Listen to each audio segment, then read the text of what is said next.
Hello and welcome to this video revising the context of the poem Remains by Simon Armitage.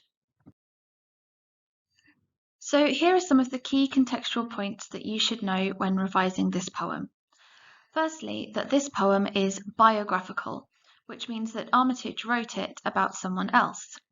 He interviewed a real soldier called Guardsman Tromans about his experiences in the Iraq War, and then he used details from that interview and that story to inspire this poem. This was part of a wider collection of poems called The Not Dead, and it was actually based on a documentary that Simon Armitage filmed for Channel 4, where he interviewed a range of soldiers about all of their different experiences. If you'd like to watch that, I am putting the link on the final slide of this video as well. But if you search on YouTube for The Not Dead Simon Armitage, it will come up, and you can hear from Guardsman Troman's own point of view. He's the middle image here with the black hat on. The next thing is to understand the mental health aspects of this poem.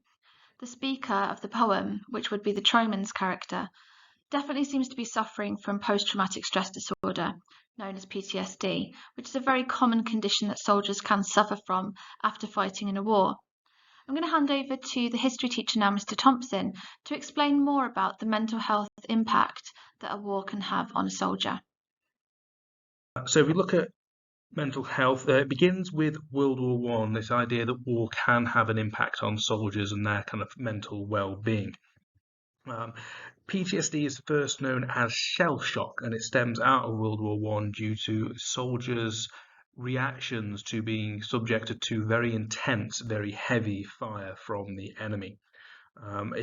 This is where you've done it if you've done GCSE history, because it comes up in the medicine section of the course. This continues through to World War II. Post World War II, they do a lot of psychological studies on why soldiers will obey orders and what drives someone to follow orders without questioning it, particularly following revelations of what the German soldiers did in support of the Nazi regime. A very famous psychologist called Milgram did some experiments there.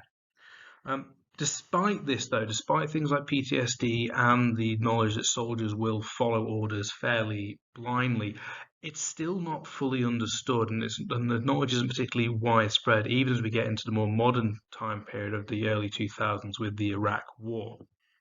Now, the MOD was criticised very heavily at the time for not doing enough to support soldiers after a tour of duty, and you get headlines like the one from The Guardian coming up here about how veterans are denied help for combat trauma, which obviously our poem studies in great detail.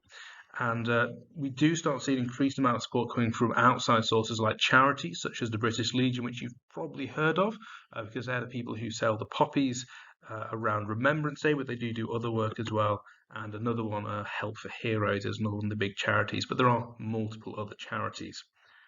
So hopefully this gives you a little bit more background behind kind of what was going on with both the war in which the soldier was fighting and awareness of the kind of mental issues that soldiers face after war, and just helps you analyse that poem a little bit better.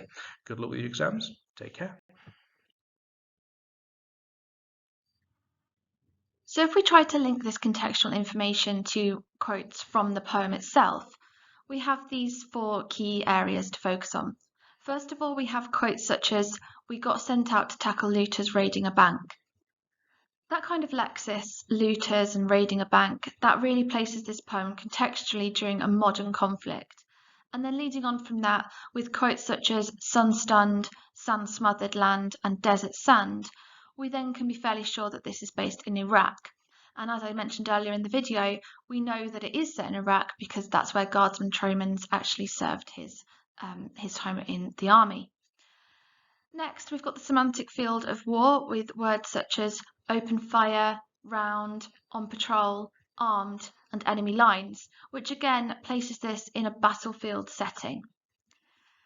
And then finally, there are a range of quotes that can suggest that he's suffering from PTSD, such as, "He's here in my head when I close my eyes." One of the main symptoms of PTSD is flashbacks, and that feeling that you are reliving the point of trauma that actually caused your PTSD. So Guardsman Tromans and the speaker of this poem feels that he's actually still going through this. And when he tries to sleep at night, he can still see that looter on the ground, with his body mutilated, and he can see the firing happening of all of a dozen rounds that went through his body as well. So he feels like he's back in Iraq going through all of this again, which shows us the long-lasting impact that this event had on the speaker of the poem. So hopefully this helped you to understand the wider context of this poem.